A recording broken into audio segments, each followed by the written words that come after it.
Comme la Bible nous dit, quand il est ressuscité des morts, il est rentré au Père. Il est remonté pour s'asseoir sur le trône du Père. Et c'est là qu'il a placé son corps et chair à droite du Père comme un mémorial. Et il a pris son esprit. L'esprit qui a habité dans son corps. Et il l'a envoyé sur le Père. C'est ce qu'on appelle le Saint-Esprit. En réalité,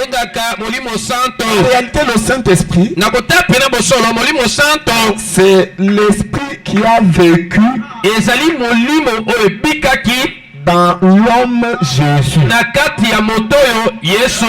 Ah, maintenant, quand cet esprit-là revient les hommes, c'est ce qu'on appelle le Saint-Esprit. Et toutefois, je vais vous faire remarquer une chose. Pour parler du Saint-Esprit, il faut que ce soit toujours l'Esprit de Dieu dans le cœur de l'homme. Voyez, partout où vous entendez la Bible parler du Saint-Esprit, sachez que l'homme est impliqué. Le Saint-Esprit, c'est Dieu lorsqu'il travaille dans l'homme. Voyez-vous, c'est ça le Saint-Esprit. C'est l'esprit de l'homme Jésus qui devrait revenir sur l'église. Comme je vous le disais autrefois, quand Jésus est venu, il est venu par étapes. Comme tout homme vient. Il vient par étapes. Et Marie a mis au monde un corps de chair. Parce que quand Dieu devrait créer son temple, Dieu a couvert la Vierge Marie. Et cet esprit a créé une cellule de sang dans la matrice de la Vierge Marie. Parce que Jésus-Christ n'est pas venu comme vous et moi. Non. Nous, notre conception, c'est une conception sexuelle. Par l'union d'un homme et d'une femme. Mais la conception du Seigneur Jésus-Christ, c'est une conception immaculée. Dieu a placé juste une cellule de sang. À partir de cette cellule de sang, elle s'est multipliée jusqu'à donner un corps. Un corps de chair qu'on appelle le tabernacle de Dieu, qu'on appelle le temple de Dieu avec les hommes. C'est ce que Marie a mis au monde. Maintenant, quand il l'a mis au monde, alors le Logos, qui est la théophanie, qui est l'attribut de la plénitude de la divinité, est entré dans cet homme. Écoutez, Jésus-Christ est venu au monde avec sa théophanie. Voyez, mais vous et moi, quand nous venons au monde, nous contournons la théophanie. Voyez-vous, nous venons au monde et la théophanie reste au ciel, en train de nous attendre. Voyez-vous, c'est ça la différence. Et c'était pourquoi Jésus-Christ devrait corriger l'erreur qu'Adam a été commise dans le jardin. Cette erreur-là devrait être corrigée caché. C'est pourquoi il est venu en dehors du sexe. Voyez-vous, il est venu par une naissance virginale et par la conception immaculée. Il est complètement différent de vous.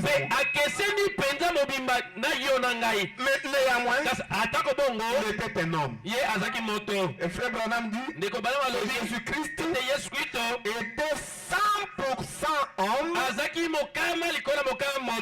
il était 100% Dieu. Et Frère Branham dit il a marché sur la terre pendant 30 ans. Et en lui, il y avait l'esprit de l'homme qui est l'attribut de la plénitude de Dieu. Et Frère Branham définit il dit que l'attribut de la plénitude de la divinité est une partie de Dieu. Voyez, une partie qui est sortie de Dieu. Il a fait 30 ans avec ça. Un homme tout fait. Mais le jour de son baptême, quand il était dans le Jourdain, sur le point d'entrer en service, voyez, pour accomplir la tâche pour laquelle Dieu l'avait envoyé sur la terre, il devait être baptisé. Je me rappelle de ce jour-là. Jean-Baptiste était né dans l'eau. Il voit un homme et il le regarde au-dessus de cet homme. Il y a une lumière. Jean-Baptiste s'est dit c'est le Messie. Et il dit à Jésus, Seigneur, ce n'est pas moi qui dois te baptiser. Il faut que toi tu me baptises. C'était une discussion houleuse. Et le baptême de Jésus n'était pas facile. Jean ne voulait pas le baptiser. Il fallait que Jésus donne beaucoup d'explications pour convaincre Jean d'accepter le baptême. Et il lui a dit il faut que nous accomplissions toute justice. Et il lui a dit, je suis un agneau de Dieu. Un agneau de Dieu, avant d'être sacrifié, on doit le laver.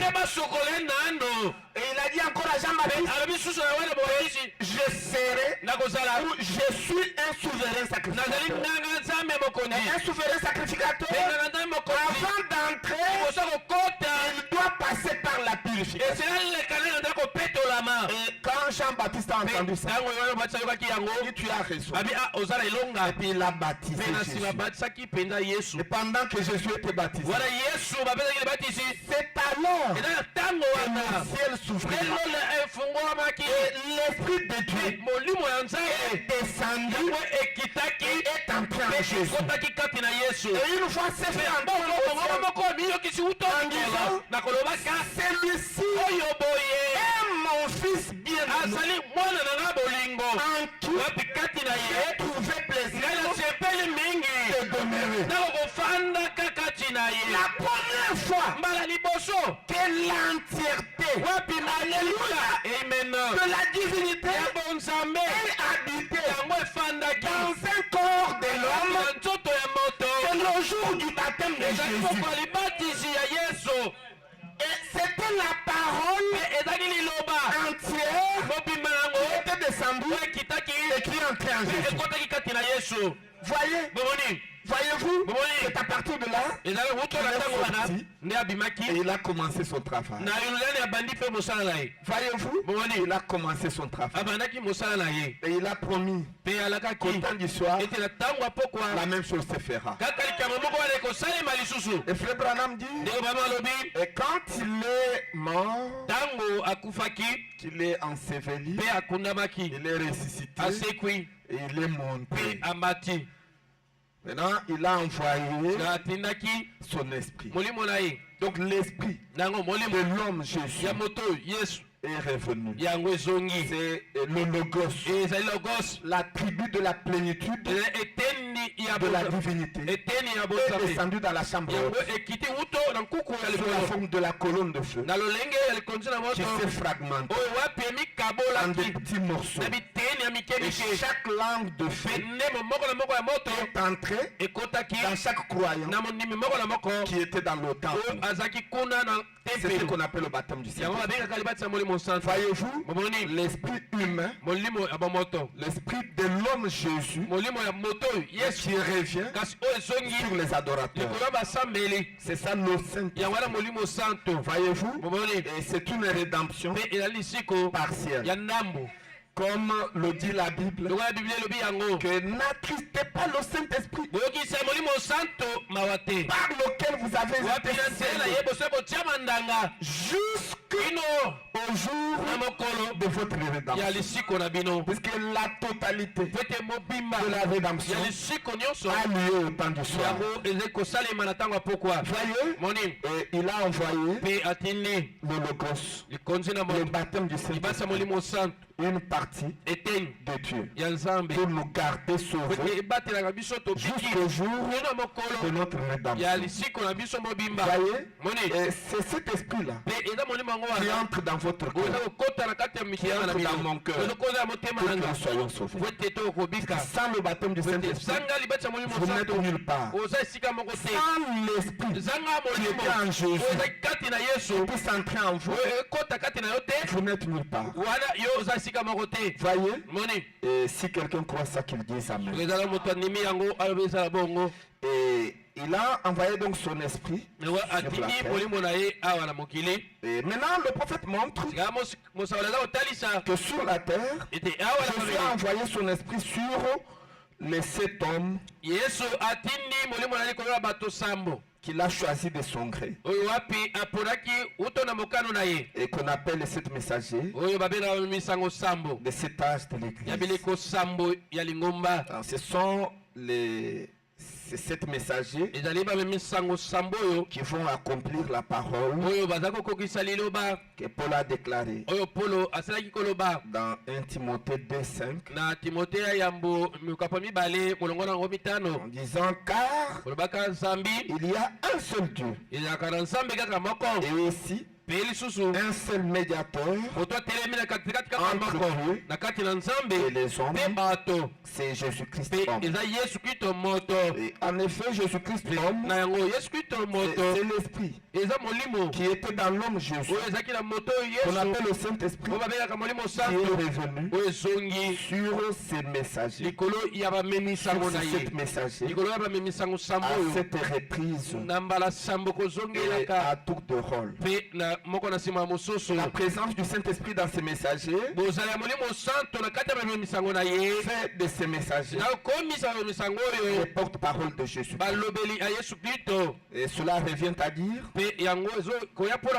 que Jésus-Christ reste dans les dimensions invisibles. Et ces 7 messagers sont ceux qui représentent Jésus-Christ dans le naturel. Et ces messagers vont servir de point de contact entre Dieu et son peuple. Ils sont les points d'accès car ils sont à cheval entre Dieu et les hommes. Ce sont des intermédiaires. C'est pourquoi nous vous enseignons ces choses pour ne pas les contourner. Que vous ne puissiez pas contourner ces messages. Vous ne pouvez pas vous en passer de votre message et puis entrer en contact avec Dieu. Non, il n'y a pas moyen d'entrer en relation directe avec Jésus Jésus-Christ en contournant le messager. Non, ça ne marchera pas.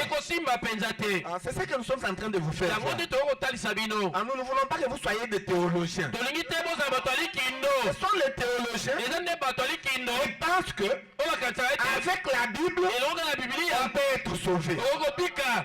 Mais ce soir, nous allons vous faire voir que la Bible à elle seule ne peut pas vous sauver. Dieu sauve les hommes à travers les hommes.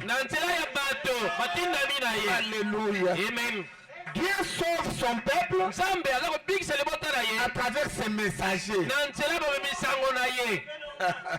Oh, je me sens bien. Dieu sauve son peuple à travers ses prophètes.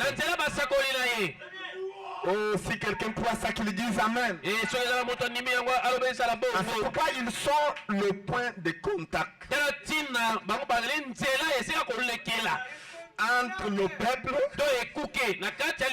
et Dieu. Et ils sont là. Ils sont au nombre de 7. Pour nous les hommes des nations.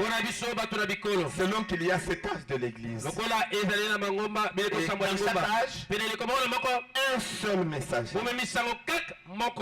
Et la raison pour laquelle ces messagers sont appelés les 7 trônes de miséricorde pour le peuple,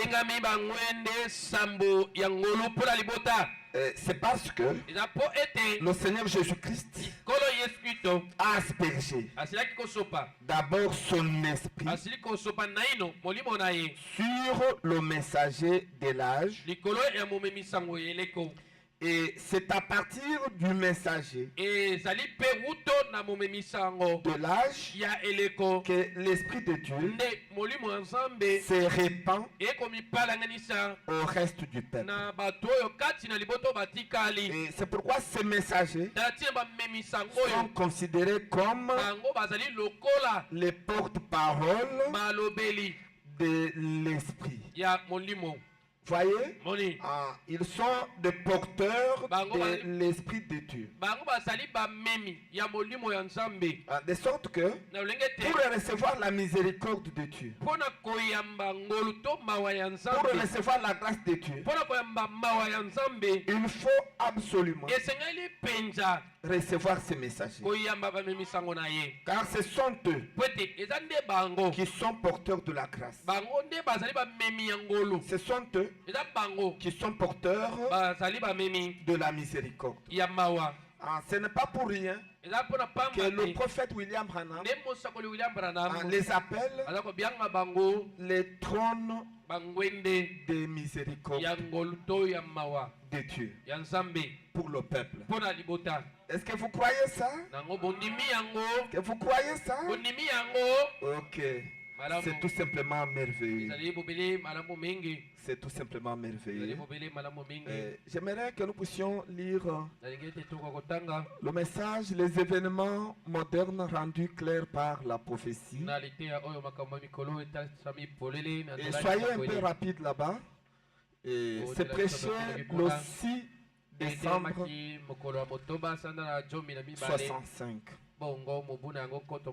Puis nous allons rapidement au paragraphe 52. Le prophète est en train de montrer l'importance qu'il y a de croire dans le messager de votre temps. Car c'est ce qui va vous sauver. Et j'aimerais que nous puissions lire ensemble. Et le prophète dit, si Dieu veut envoyer quelque chose, voyez, il a promis dans la Bible qu'il ne ferait rien sur la terre sans l'avoir révélé d'abord à ses serviteurs, les prophètes. Ça c'est Amos 3:7. Maloba yango ezana buko ya Amos mokapwa misato nzela nango sambo. Tu peux aller d'abord dans Amos 3:7. Kene nano na mokana na Amos mokapo. C'est dans la Bible. Misato nzela nango ya sambo. Pour vous qui avez la Bible, vous pouvez directement offrir Amos 3:7. Bino baye oyo bozala ba Biblia boko tanga ufungola mamoko na buko ya Amos. Nous allons lire qu'est-ce que la Bible dit là-bas. Botanga Biblia lobi nini yango kuna. La Bible dit Biblia lobi car le Seigneur, l'Éternel, Yahweh Nzambe ne fait rien sans avoir révélé son secret à ses serviteurs, les prophètes. Et Frère Branham insiste que tout ce que Dieu peut faire sur la terre, il doit d'abord révéler cela à ses serviteurs. À ses serviteurs, les prophètes. Voyez, il doit révéler cela d'abord aux messagers. Voyez-vous, parce que dans notre âge, des hommes des nations, il y a 7 messagers. Et parmi les 7, il y a 2 prophètes. Et le premier, c'est Paul.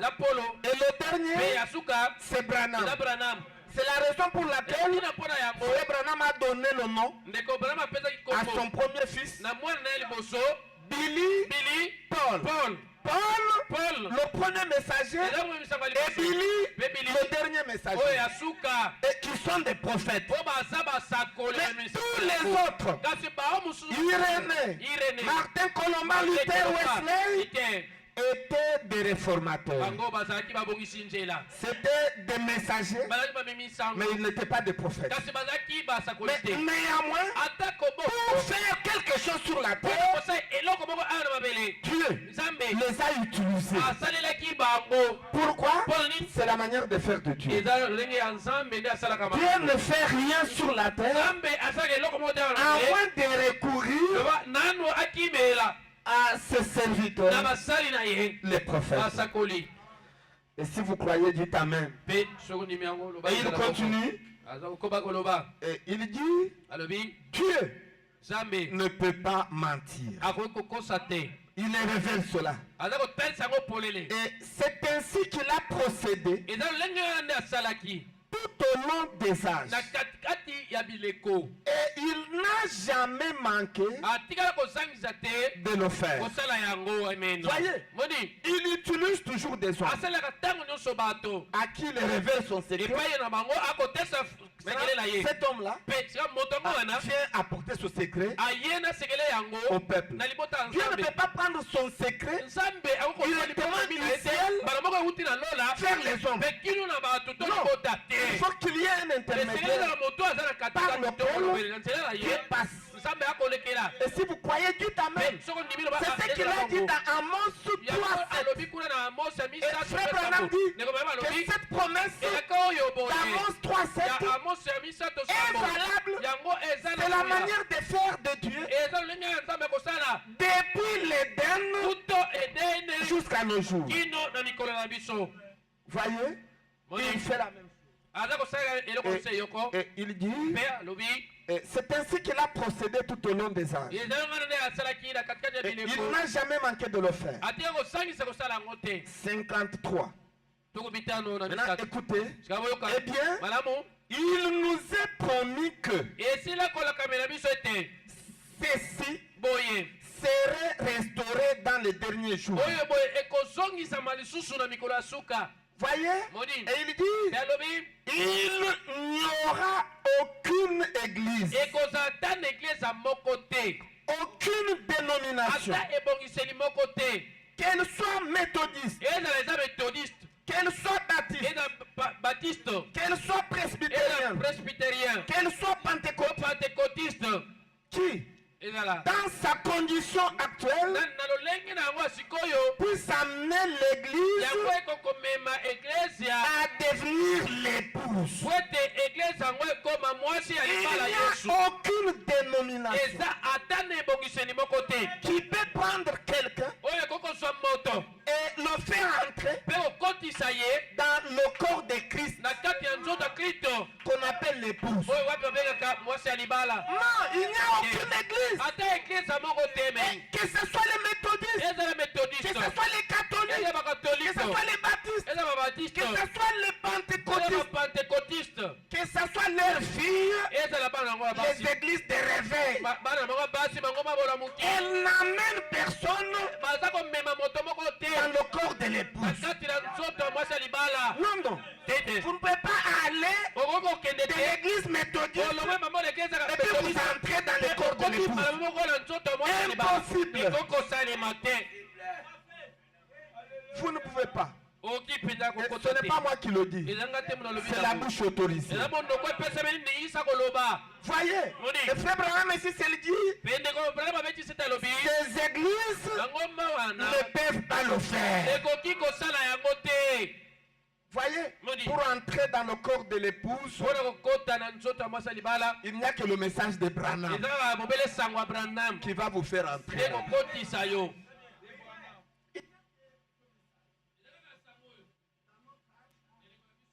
Qui doit faire entrer les hommes dans le corps de l'épouse. Voyez, et il continue de dire, elles ont failli. Elles se disputent trop les unes avec les autres. La mondanité s'est glissée. Et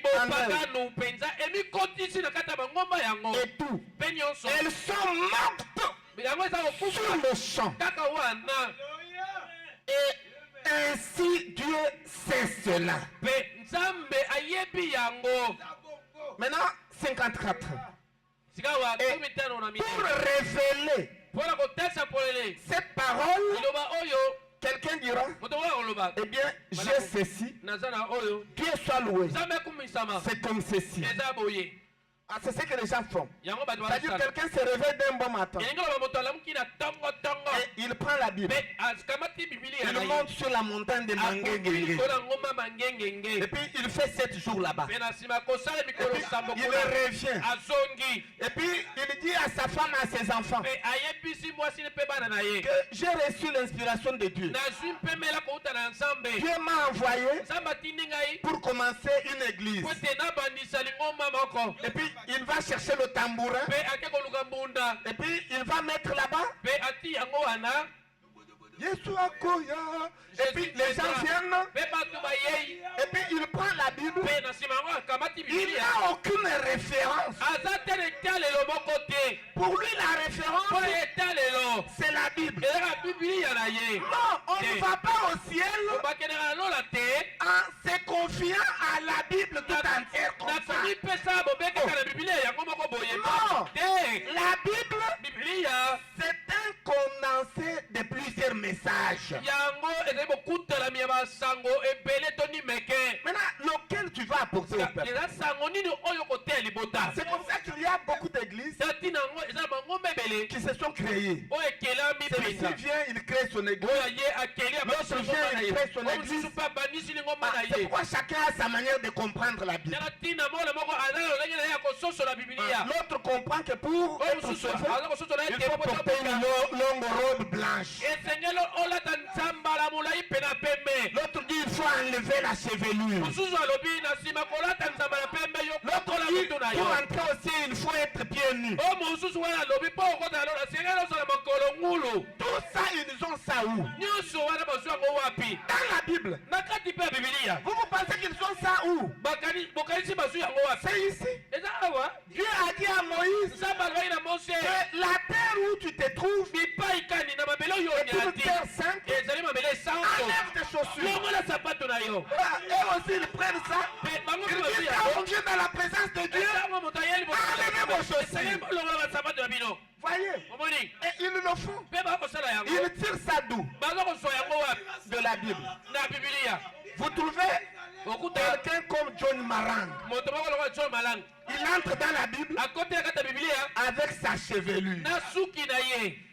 Certainement qu'il avait son costume, solo penza azaki na kaseka na avec ses chaussures. na ba sapatu na ye. Et puis il lit la Bible, il lit la Bible. Ataki Biblia. Et il revient du désert. Azungi pela uti na biliki. J'ai reçu l'inspiration. Amina zum pemela. Et il prend le rasoir Pe azui et zile. il enlève la chevelure. Ye akokoli motu na suki nyonso. Il laisse pousser la barbe. Atiki tala mondefu milai. Et il enlève les autres habits. Pe alongoli mina muso Il tikali. prend la robe blanche. Azui nzambala Il pepe porte. alati. Et puis il enlève les souliers. Pena sima alongoli ba Et sapatu. il est pieds nus. Pe azama kolongolo. Il cherche une canne. Aluki lingenda moko. Et il tient là-bas. Pe asimbi yango wana. Je viens de la présence de Dieu. Dauti libosa bosa ya John Maran. John Maran. Qu'est-ce qu'il va pas? Ni boye. C'est la Bible. Eza Biblia. Vous voulez parler? Bolingo loba. Il voulait les Atangeli écritures. yo makomi na Biblia. Voyez, Moni. la Bible. Biblia. La Bible, Biblia. c'est une forêt obscure. Ezali zamba. Oh, ezali molili tu. Segelo zana mokambi. Bola kizela.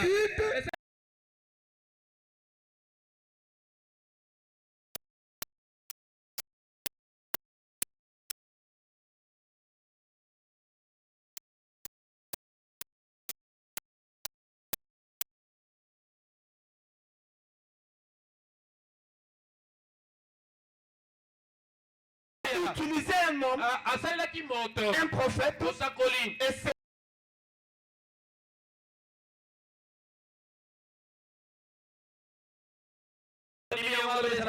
voyez, il ne faut pas.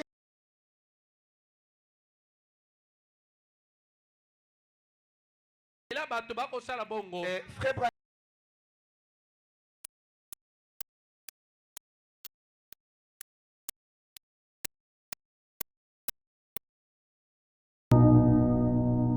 acceptez-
quelqu'un croit ça, qu'il dise Amen.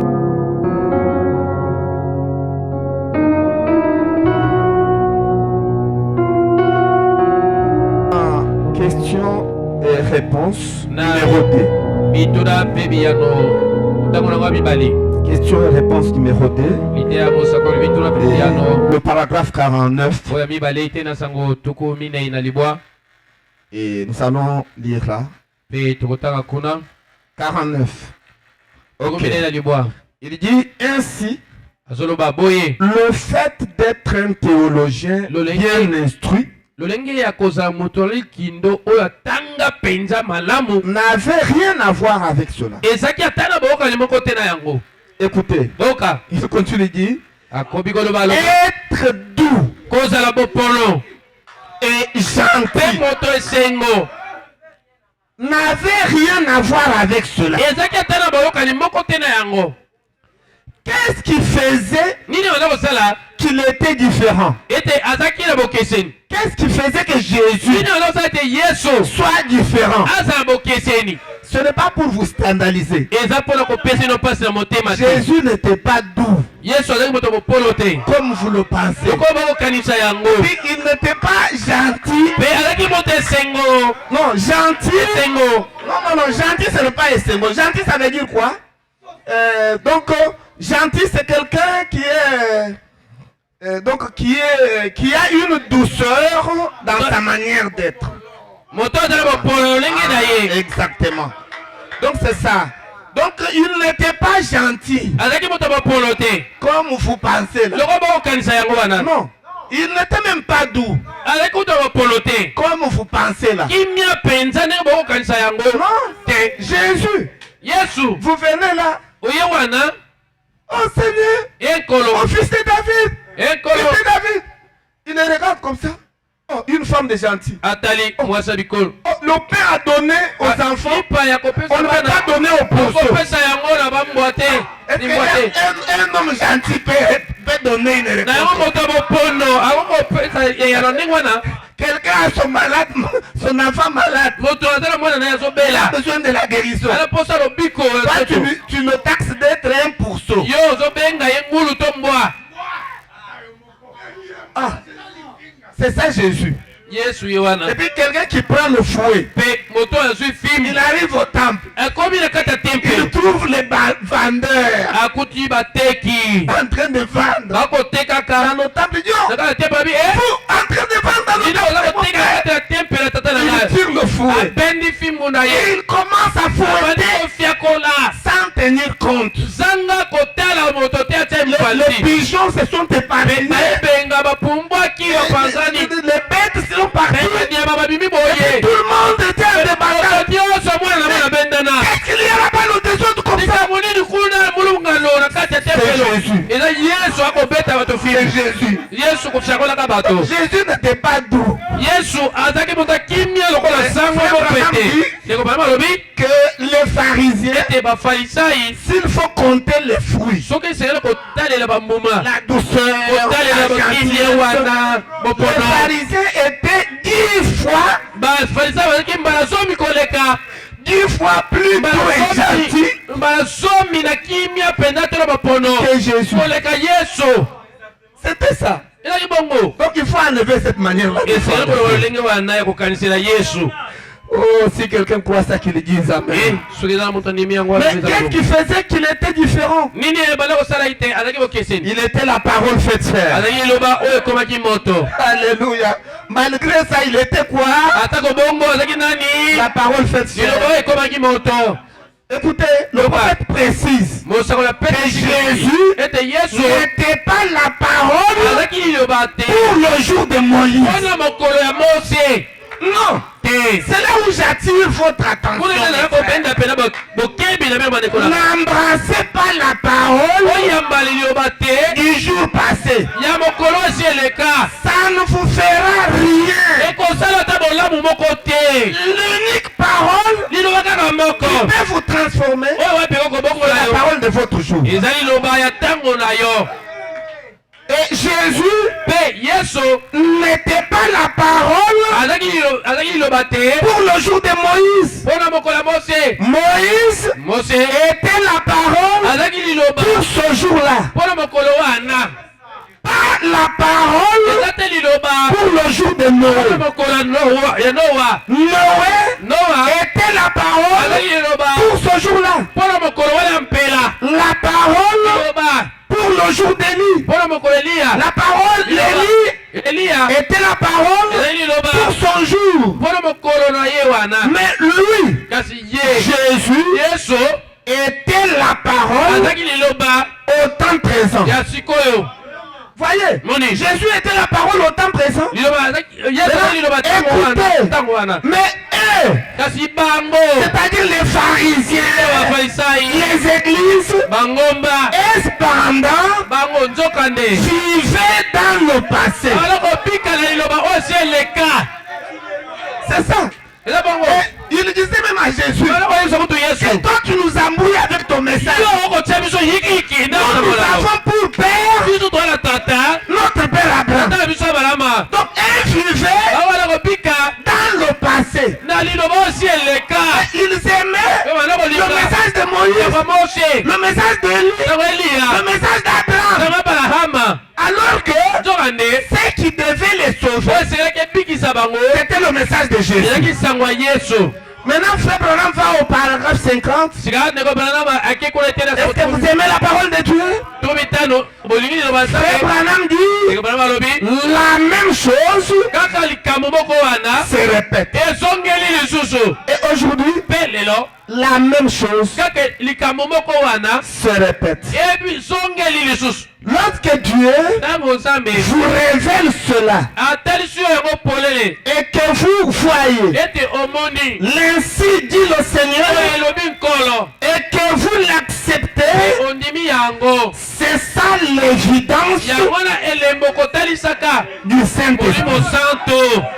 Écoutez, il n'y a pas un véritable baptême du Saint-Esprit chez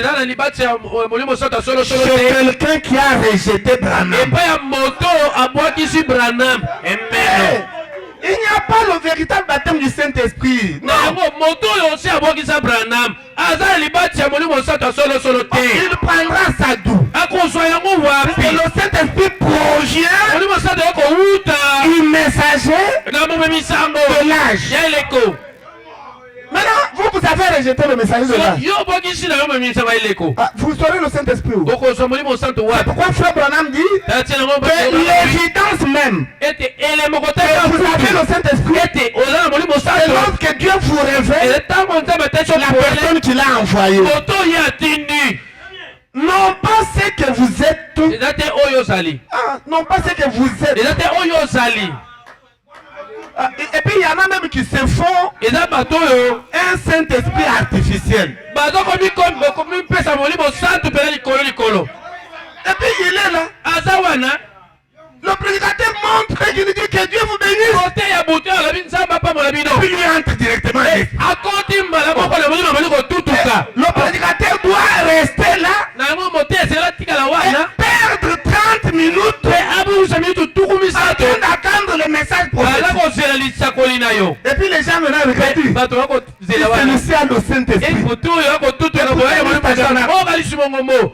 Les émotions n'ont jamais été la preuve du véritable baptême du Saint-Esprit. Amen. Et puis un message long comme ça, pourquoi? Ici, j'aime beaucoup les frères et sœurs d'ici. Ils travaillent dans l'ordre. Un message prophétique, c'est 1 à 2 minutes. Et c'est court. Voyez, et si c'est une vision, donc quand la personne vous raconte, elle peut regarder sur ma montre. Dans 1 minute ou moins d'1 minute, la vision est terminée. C'est comme ça que Dieu donne le message. Pas un message, mais 30 minutes. Et nous sommes là en train de vous écouter. Tu es là, tu es là, tu es là, tu es là, tu es parler. Non, ce n'est pas comme ça. Dieu n'est pas un grand-père pour être en train de vous expliquer beaucoup de choses. Non, non. Quand il vient avec un message, il est précis, il dit, ma fille Jacqueline s'était absentée de l'église à cause de telles choses, je n'en veux plus. Point. Nzambe s'arrête là-bas. Azali koko na yote. Poeta baloko pesa yo bela bandimbola. Nzambe alobaka boye. Ayemona nanga mwasi Jacqueline. Yo oyaki na église te mokolo songolo na tina boye asuki wana. Ce sont des messages courts. Ezali basango mikuse et précis. Pe yasiki. Voyez. Moni. Et qui doivent sortir de la bouche de ceux qui croient Branham. Maintenant, yo Branham ozondi maté. Maintenant, toi là, tu ne crois pas en Branham. Message. Tu viens pomper le message. Je ne croirais pas jamais.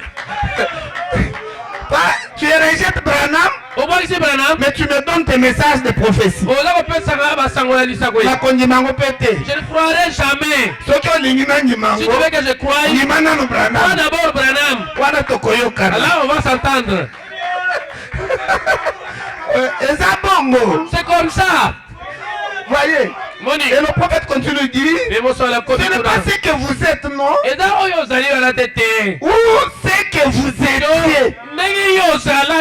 Ni rien à ce sujet. Mais c'est ce que Dieu a fait pour vous aujourd'hui. Qu'est-ce que Dieu a fait pour nous aujourd'hui? Il nous a envoyé Branham. C'est ce que Dieu a fait pour nous aujourd'hui. Je me sens religieux. C'est le livre de Malachie 4. Dans la Bible, Malachie 4, à partir du verset 5 et 6. Nous allons lire ensemble ce que Dieu a fait pour nous aujourd'hui. Et quand vous croyez dans ça, c'est ça le baptême du Saint-Esprit véritable. Écoutez, souvenez-vous de la loi de Moïse, mon serviteur, auquel j'ai prescrit en Horeb pour tout Israël des préceptes et des ordonnances. Voici, je vous enverrai Élie le prophète. Qu'est-ce que Dieu a fait pour nous aujourd'hui? Il nous a envoyé Élie le prophète. Il va nous l'envoyer quand? Avant que le jour de l'Éternel arrive. Son jour grand et redoutable. Oh, il ramènera le cœur des pères à leurs enfants et le cœur des enfants à leurs pères. Des pères que je ne viens frapper le pays d'interdire. C'est ce que Dieu nous a envoyé. Il nous a envoyé Élie le prophète. Yo obaki Élie le prophète. Toi tu rejettes Élie le prophète. Ça ne va pas tenir. Est-ce que vous croyez? Frère Branham continue dans la lecture là, il dit, voilà l'évidence.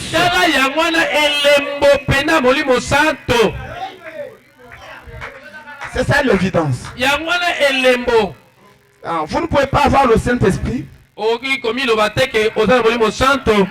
Rejetez le message de votre temps. Donc ça ne marchera pas. Vous aurez autre chose qui n'a rien à voir avec le Saint-Esprit. Les émotions. Même le diable fait entrer ses enfants dans les émotions.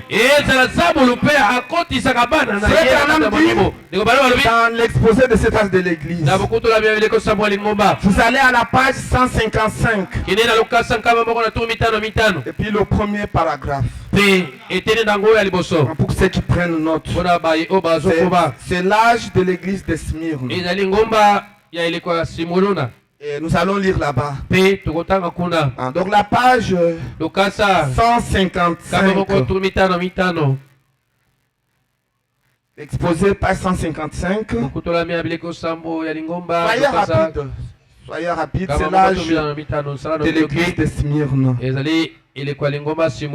Juste le premier paragraphe.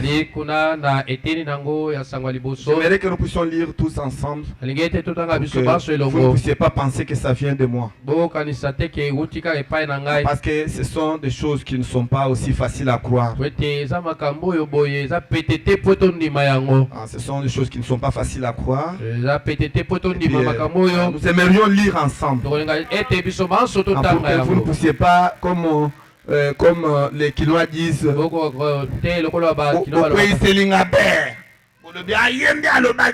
c'est lui qui avait dit ça. Mais nous sommes en train de lire ensemble. C'est pourquoi soyez vraiment très souple, vous qui travaillez à la technique, pour nous faciliter. 155.1. Le prophète dit ceci: nous venons donc d'affirmer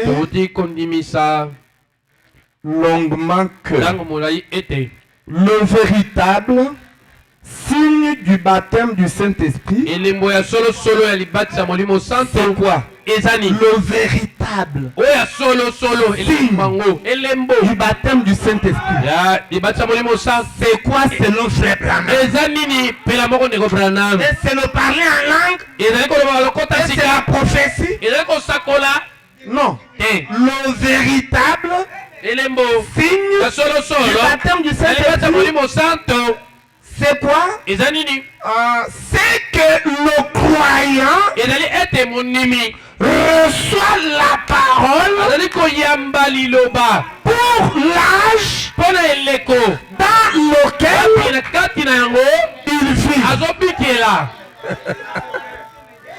Vous voyez, vous devez croire dans la parole qui est allouée à votre âge. Et quand vous croyez, si vous me dites que vous avez le Saint-Esprit, je ne vais pas douter.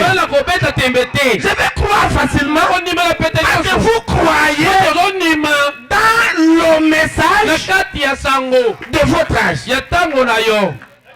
Maintenant, si vous, le message, vous ne croyez pas.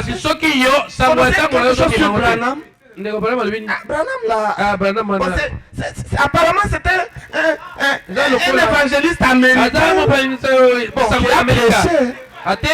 D'ailleurs, on l'avait écrasé. On commençait à critiquer. Est-ce que vous avez le Saint-Esprit? Oui, j'ai le Saint-Esprit. Ça, c'est pas le Saint-Esprit. Là, c'est l'esprit. L'esprit de... l'esprit de, je ne sais pas comment dire. C'est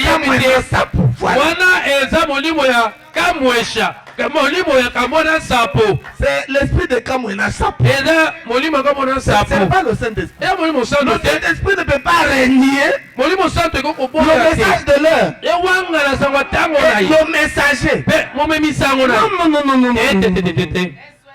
Et si vous croyez, dites Amen. Et le prophète continue dit: je vais vous le montrer. On ne peut plus clairement.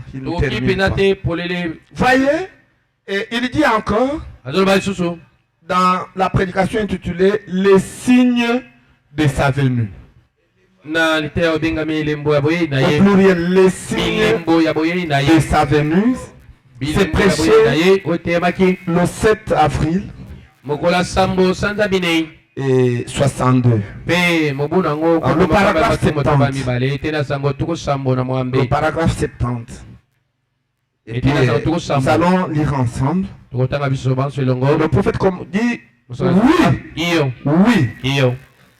Avant le jugement, il envoie toujours quelqu'un avec la parole scripturelle.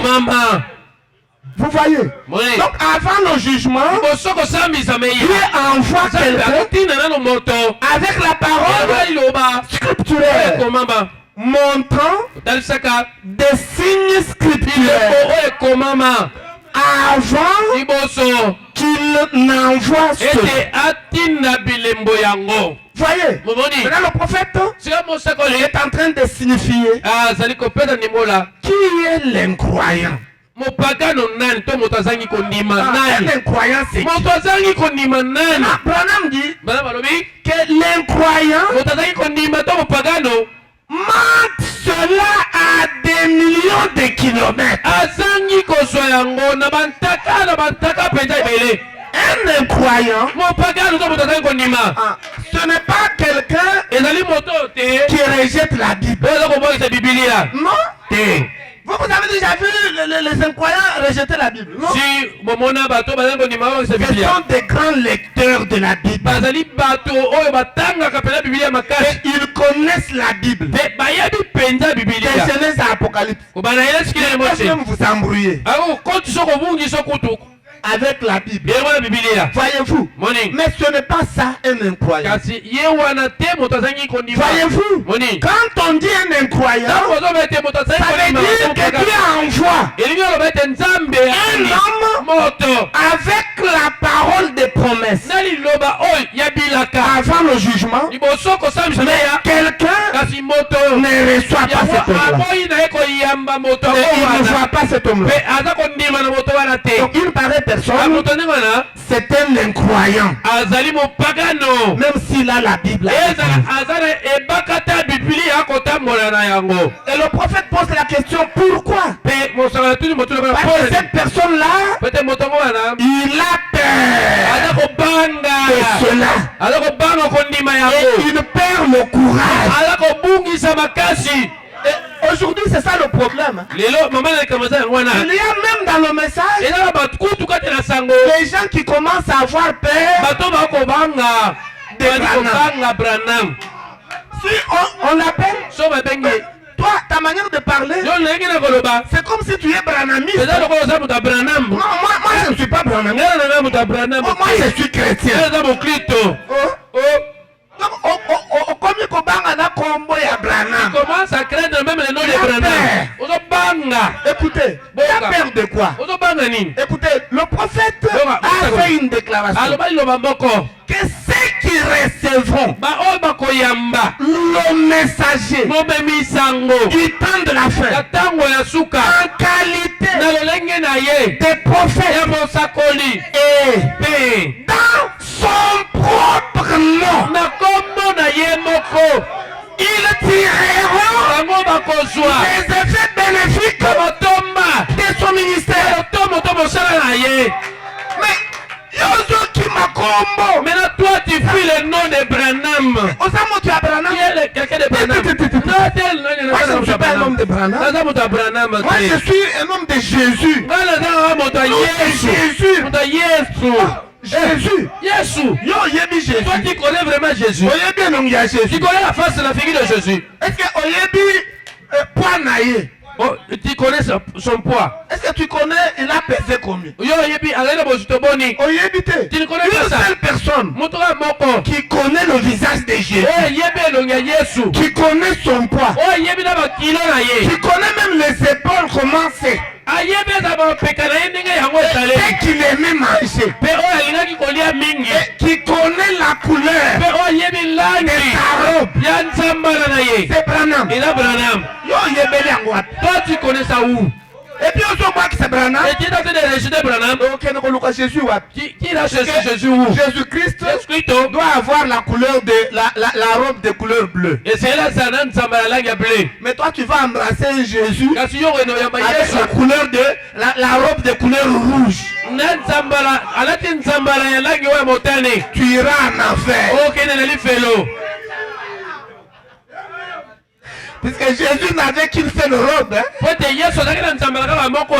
qu'il en avait beaucoup? Non, Branham dit que Jésus n'avait qu'une seule robe.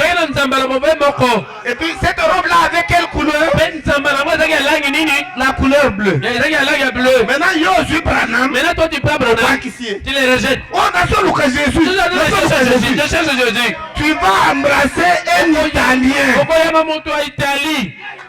Avec des mains. C'est moi Jésus.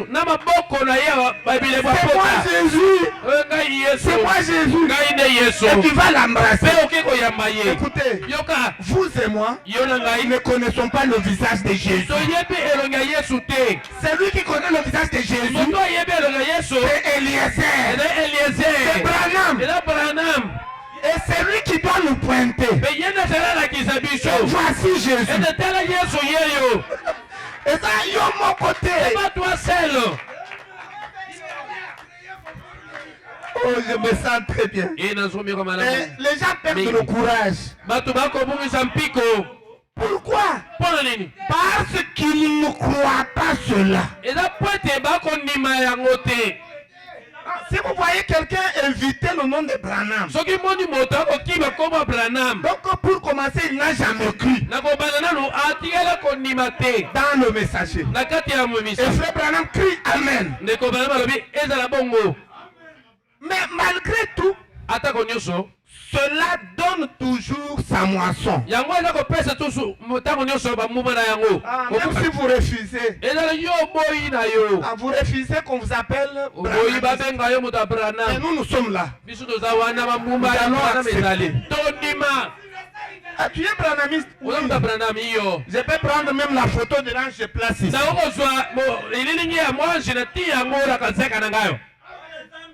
Vous trouverez un frère, il aime plus la photo de Jésus. Le portrait d'Hoffman. Là, il est à l'aise. Maintenant, si vous mettez la photo de Jésus, ça c'est l'homme, frère. Ça c'est l'homme. Il faut la photo de Jésus. C'est lui qui est Dieu. Écoutez, frère Branham a dit, ne manquez pas cette photo-là. Et il a dit, placez-la partout. Où vous voulez. Partout. Si vous voulez mettre sur la chemise, vous êtes libre. Et c'est un ordre. N'ayez pas peur, ne perdez pas courage. Est-ce que quelqu'un croit ça? Alors que vous atteindrez la moisson. Et le prophète pose la question, vous voyez l'incrédule? Oh, dit-il. Il dit quel non-sens. Quel non-sens. Oh là là. Il n'y a rien de vrai dans cela. Et bien vous savez que les jours des miracles sont passés. Ça n'existe pas. Oh là là, c'est terrible. Juste un tas de racailles. C'est tout ce qu'il en est. Et elles vont de l'avant malgré tout.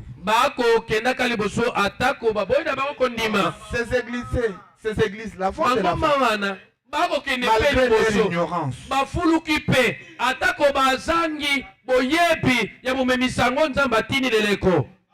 Mais vous, je crois que vous n'êtes pas dans l'ignorance. Abraham dit dans la prédication la demeure future de l'épouse céleste et de l'épouse terrestre.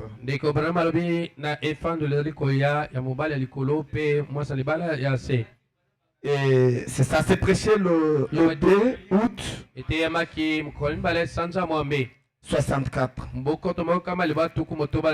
Et puis le paragraphe 195. Nous allons lire quelque chose que le prophète est en train de dire là-bas ensemble. Et il dit ceci. Maintenant, c'est de ça qu'on parlait l'autre jour. L'évidence du Saint-Esprit. Voyez, l'évidence du Saint-Esprit, c'est que, ou c'est quand vous pouvez recevoir la parole. Donc c'est ça, donc c'est ça. Donc l'évidence que vous avez le Saint-Esprit, vous avez la capacité de recevoir la parole. Mais si vous, dès qu'on commence à prêcher la parole,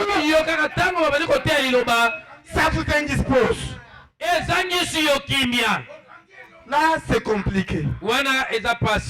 Là, c'est compliqué. Voyez, le visage du Saint-Esprit, c'est quand vous pouvez recevoir la parole. Pas un système. Mais avoir une compréhension claire.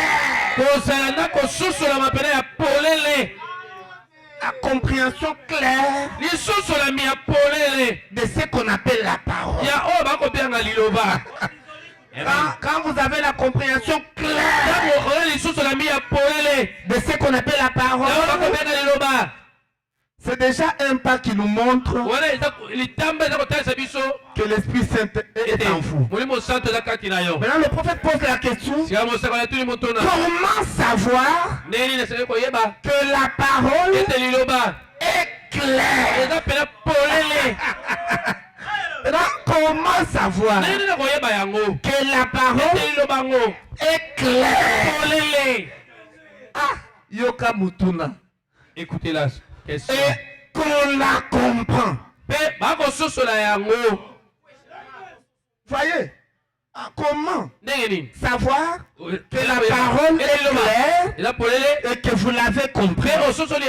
Maintenant le prophète répond, il dit, regardez la parole, c'est confirmé. Regardez la parole, c'est confirmé. La parole doit se confirmer. La parole de votre âge. 196. Eh bien, je vois ceci le faire. Et cela. Oh oui. Les mauvaises herbes vivent de la même façon. Voyez, 197. Mais ce doit être la parole entière. Ce n'est pas une partie de la parole. Non. Ça doit être la parole entière. Parce que tu es baptisé du Saint-Esprit. Tu es baptisé du Saint-Esprit. Oui. William Branham est un autre prophète. Oui. C'est notre sauveur. Oui. Et puis, le jour de votre mariage, le message déclare que en aucun cas, quand on dit en aucun cas, c'est-à-dire qu'il n'y a pas d'exception. Branham n'a pas dit sauf dans tel cas, non. En aucun cas, un croyant ne peut épouser une incroyante. Mais Yohana, au Kimibiso, et tu vas chez Moutombo François, et tu nous ramènes une Jézabel. Et tu fais ce qu'on appelle amener. Et puis tu viens là, tu nous brises.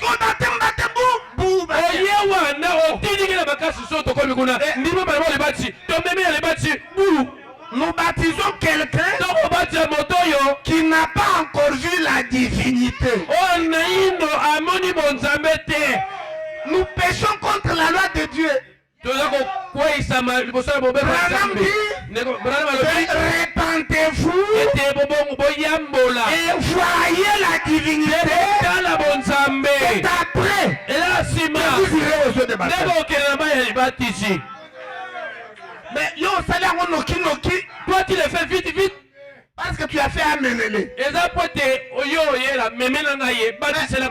Frère, est-ce que vous croyez la parole de Dieu? Vous avez le Saint-Esprit? Il n'en a pas. Que l'évidence du Saint-Esprit, vous devez croire la parole entière. Et croire, c'est vivre. Vivre cette parole. Et le prophèt continue de dire, mais ce doit être la parole entière pour être l'épouse. Voyez, vous devez être une partie de lui. Et lui est quoi? Il est la parole. Voyez? Et quelle partie de lui est-ce?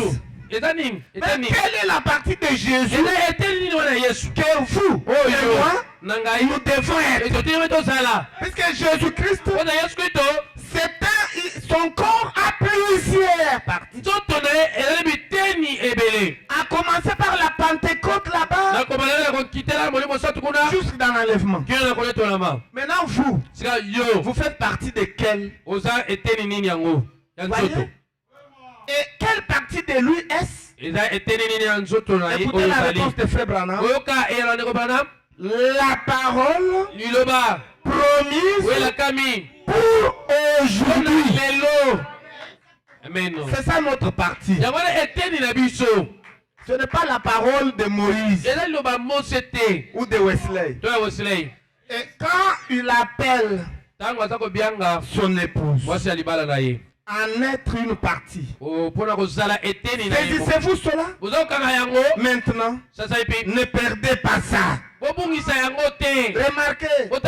Et en effet, un endroit propre à y vivre pour l'éternité, il parle de la demeure future. Voyez? Donc c'est la parole de votre temps. Voyez? Et le prophète dit quelque chose dans le lever du soleil.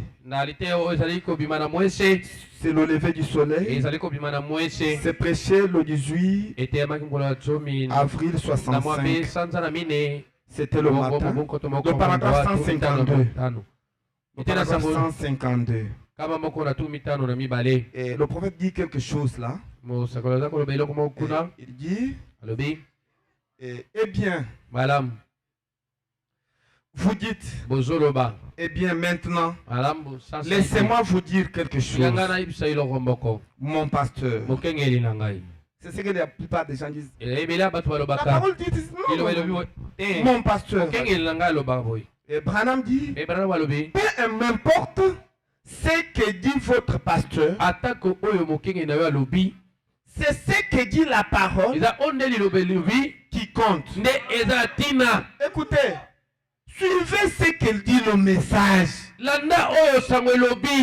Ne suivez pas ce que disent les pasteurs. Aujourd'hui, les enfants de Dieu sont perdus.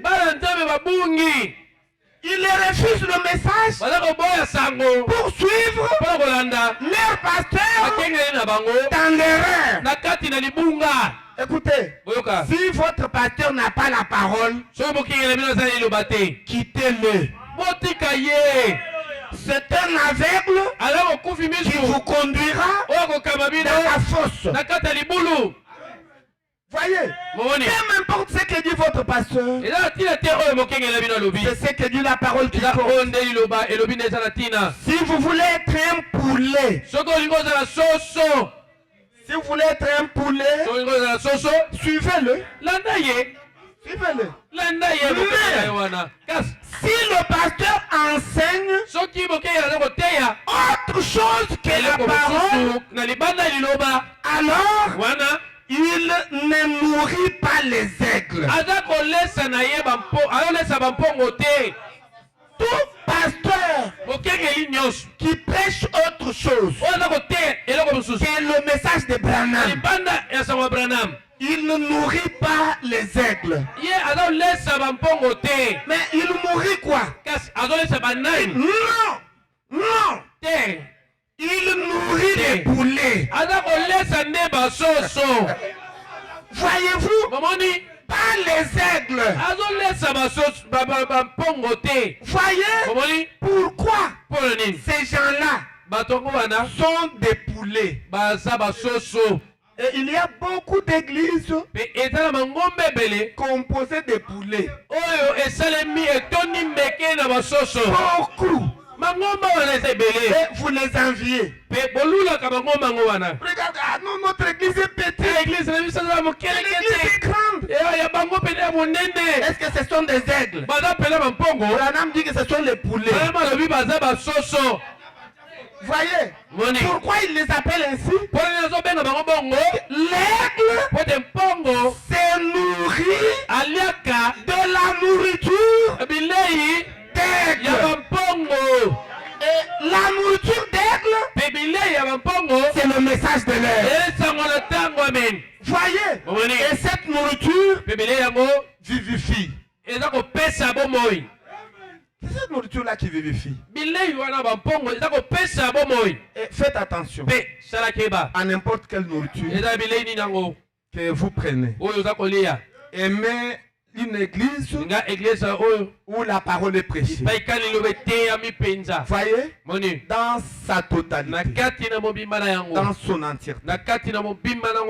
Voyez, c'est là où vous êtes nourris comme des aigles. La parole qui doit être prêchée, c'est le message de Frère Branham. Et on ne doit pas changer ça. On ne doit pas changer. Même si Frère Branham est allé de l'autre côté, mais son message reste de mise. Et nous devons le suivre. Lui seul. Pas lui et les pensées du pasteur. Non. Aucun pasteur n'a droit de faire entrer dans le message de Branham ses propres pensées. Ça va devenir l'hybridation. Et ça va tuer les enfants. Et le prophète dit dans le message loin du temps de la fin. Loin du temps de la fin. C'est prêché le 25 juillet 65. Au paragraphe 115. Le prophète est en train de donner un conseil que je vais vous donner aussi ce soir. Et vous devez le garder pour être des aigles, pour ne pas devenir des poulets. Et prenez ça. Le prophète dit ceci. Mais observez, Jésus a dit qu'en ce temps de la fin, de nouveau, les deux esprits seraient encore très proches l'un de l'autre. N'est-ce pas vrai? Et l'assemblée dit Amen. Maintenant, remarquez, ce sera plus proche encore. À cette époque-là, c'est maintenant le temps de la fin. Oh mes enfants, que Dieu ait pitié de nous. Si bien que ce serait tellement réel au point de séduire même les élus. Si c'était possible, ça s'est fait. Vous entrez dans des églises, 15 minutes de prédication et 3 heures de messages prophétiques. Vous y entrez et puis on peut prophétiser sur vous-même 15 messages. Et surtout si vous êtes un nouveau, on ne vous connaît pas. Vous venez d'entrer là. Vous pouvez avoir même 20 messages sur vous. Le prédicateur est en train de prêcher. Le vase se tient debout. Arrête-toi. La prédication est terminée. Maintenant c'est le temps de Dieu de parler. Maintenant quand le prédicateur prêchait là, c'est Satan qui parlait. Ce n'était pas Dieu. Dieu commence à parler. Quand vous commencez à prophétiser. Écoutez, nous allons vous mettre dehors.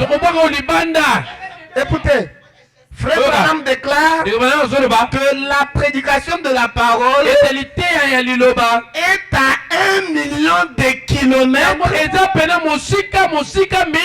plus haut que tous les dons. Tel que je prêche ici, c'est à 1 million de kilomètres au-dessus du don de prophétie. Mais comment un don de prophétie peut-il arrêter le prédicateur en plein service? Ça ne peut être que quand maintenant ça peut. Le Saint-Esprit ne peut pas agir de la sorte. Voyez. Et Branham dit que Dieu ait pitié de nous. Et ils sont en train de séduire beaucoup de gens. Maintenant, il dit comment a-t-on reconnu cela à l'époque? Comment allez-vous reconnaître cela aujourd'hui? De la même façon, en vous tenant à la parole. Jésus-Christ, le même hier, aujourd'hui et éternellement. Maintenant il dit maintenant. C'est ça le conseil qu'il nous donne. Prenez ce conseil-là. Maintenant. Prêtez attention à tout ce message. Son message. Voyez, pas aux choses qui viennent de Kamwesha. Non, mes frères. Ça vous mènera en enfer. Le prophète dit prêtez attention à tout son message. Écoutez, il dit quand vous écouterez la bande, et il précise peut-être que je serai même parti. Et puis il y a beaucoup de gens qui trompent. Non, le Branham est déjà parti. Son temps est passé. Maintenant Branham dit même si je suis déjà parti, un jour, quand le Seigneur n'aura plus besoin de moi ici sur terre, qu'il m'aura retiré et il me place de l'autre côté du rideau de temps. Il dit vous référerez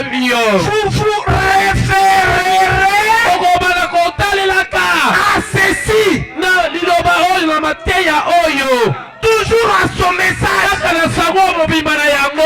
Écoutez, il ajoute écoutez ma voix. Oh, je me fais religieux. Écoutez ma voix. Ce n'est pas nous. Même après le départ de Branham, il nous demande d'observer le message et d'écouter sa voix. Parce qu'en principe, ce n'est pas sa propre voix, c'est la voix de Dieu. Ce qu'on appelle la voix de Dieu enregistrée. Que Dieu bénisse Joseph Branham. On écrit ici la voix de Dieu enregistrée. En anglais, the voice of God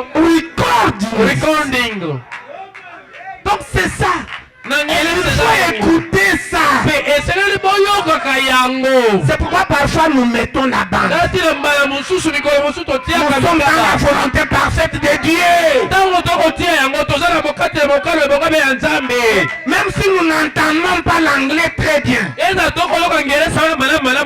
nous entendons la voix de Dieu et nous sommes transformés. Est-ce que vous aimez la parole de Dieu? Oh, c'est que je suis en train de vous dire. S'il me prend avant sa venue, souvenez-vous bien, je vous ai parlé au nom du Seigneur, par la parole du Seigneur. Et il dit oui. Voyez, c'est ça le conseil du prophète. Lise tabernacle. Regarde, restez attaché à son message. Ne soyez pas séduits par les esprits séducteurs qui viennent de partout. Mais restez attaché au message et écoutez la voix de Dieu et vous serez bénis. Si vous croyez, dites Amen. Nous pouvons nous tenir debout. Que Dieu vous bénisse. Que Dieu vous bénisse. Nous allons chanter avant de prier. Que Dieu soit loué.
Voyage